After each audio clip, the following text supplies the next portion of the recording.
said you're gonna order a little bit more of those soil, right? Do you want me to? Do you want me to finish do it around the other side too? Yeah, might as well. Just make it all. Do it all. Yeah, do it all. All right.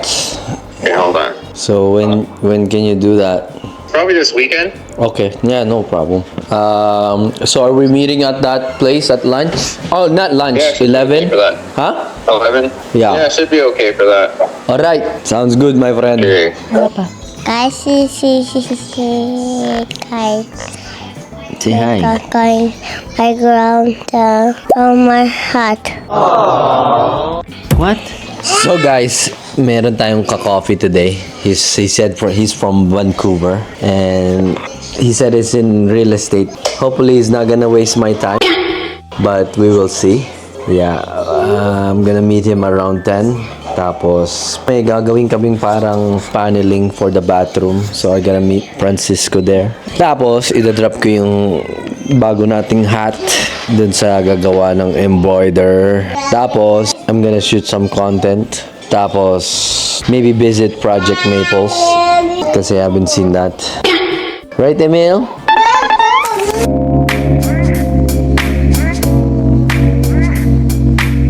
So guys, yeah, hindi na talaga ako masyadong nakikipag-meet with people who just wanna go coffee or lunch unless we have done business before. And I hate to sound very transactional, but I've learned not to waste my time kasi maraming taong they just wanna pick your brain, ask you this, ask you that, and I do appreciate those questions, but going to a coffee place, going to a lunch meeting takes time, right? So I'm taking away my time, and then rather than spending it on important things, especially in my business, I have to go my way to meet whoever, right? So sabi din ni Dan Martel, you know, he doesn't even do phone calls unless, you know, you're part of his elite students or elite coaching group. And that's why he always say that people will waste your time, and it's true. So that's why ngayon hindi na talaga ako nakikipag-coffee, hindi na talaga ako nakikipag-lunch from kahit kanino na lang. Pinipili ko na lang yung mga taong I'm gonna spend my time with. Kasi, you know, just like I've been saying, time is the most valuable thing. You will never get it back. Once you waste it, it's gone forever, right?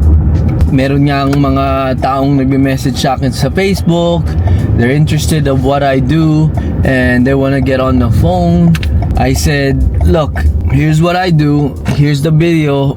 Watch the video. And if you're interested to be in my coaching group, let me know. Because I'm not gonna waste an hour of my time just talking to you and not getting anything back. And it sounds so mayabang to probably most of you guys. And it sounds transactional to some of you guys. But guess what? I just don't want to waste my time. That's my perspective. I don't know about yours. Comment down below if you think that's very transactional.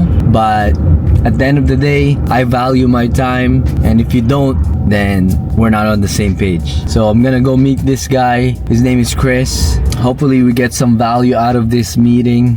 I know his brother, and I've done deals with his brother, so that's why I'm giving him some of my time today. It seems like brand new lang siya sa real estate, so I feel like this is one of those meetings na he's gonna be asking me questions. Turn left. But I'll let you guys know what happens to the meeting. So yeah, let's go.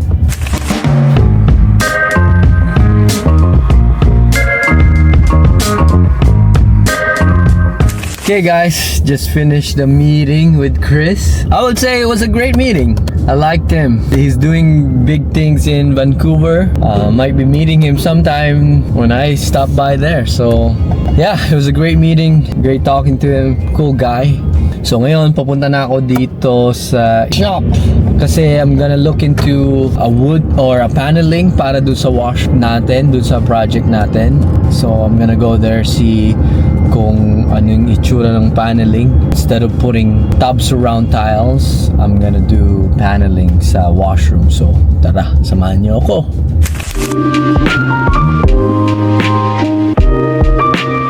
So guys, ito yung sinasabi ko sa inyo na ilalagay namin sa washroom instead of tiles kasi ito yung in ngayon. So yeah, that's gonna look good because we're going black team again. Alright guys, tapos na tayo dito. All done. I'm gonna go drop off yung hat dun sa mag-i-embroid ng logo natin doon.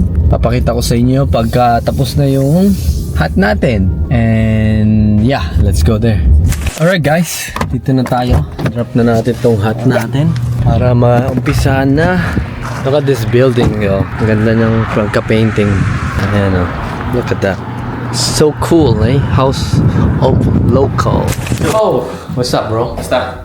Treat yourself. Yes, sir. Kung gusto niyo na embroidery, treat yourself. So I'll just mark it. Okay guys, all done. Nadrop na natin yung hat. Ngayon, punta naman tayo sa project natin. Kasi I think I'm gonna do some stuff in there. Mag-ano ako pa pressure wash nung vinyl siding kasi sobrang dumi niya pag malapit ka na dun sa bahay. So yeah, let's go there and do some work. As you guys can see, right? I've been running around all day, meeting dito, meeting dyan, and this is the life of an entrepreneur. And this is what I enjoy. For me, hindi to work. I feel like I'm playing. So guys, find something you love to do, be consistent at it, and the money will come. I know it sounds cliche, madaling sabihin, mahirap gawin, right?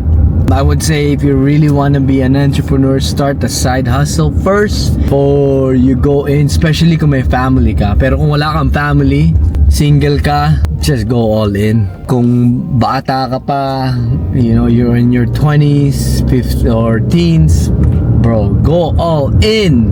Trust me, you got so much time. If you make mistake, if you fail, you got so much time to recover. Pero kung may family ka, then you have to be careful, right?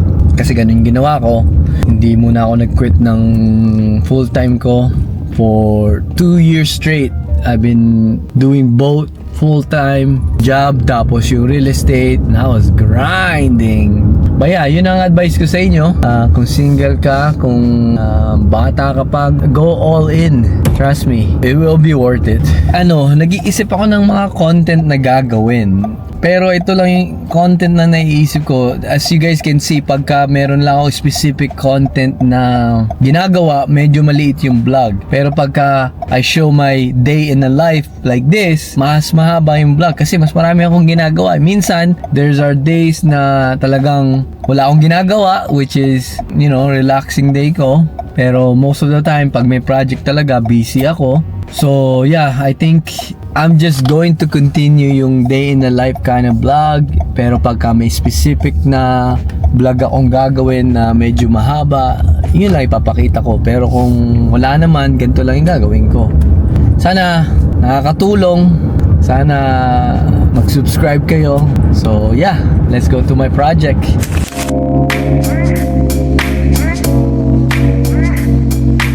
Never mind guys, uuwi muna pala ako. Hindi pa pala ako nagla-lunch. It's 12:10 na dito. So pinapauwi na ako ni Madam April bago ako pumunta dun sa project natin. So let's go eat some lunch!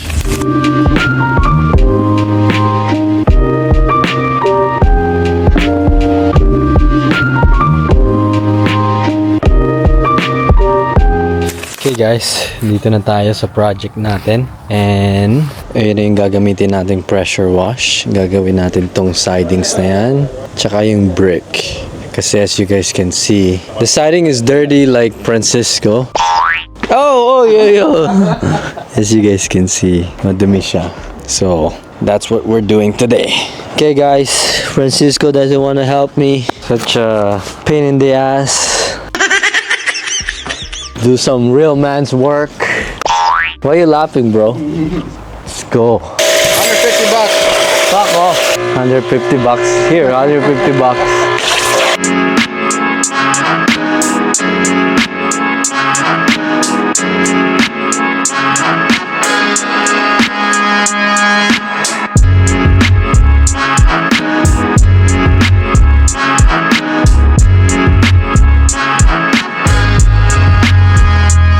Guys, I think I'm done. Much better na siya. Hindi na siya ganun kadumi. Now I just have to clean up what I used. And that's it for today. I'm gonna go home, take some rest, and then shoot my Facebook ads content. See you guys tomorrow.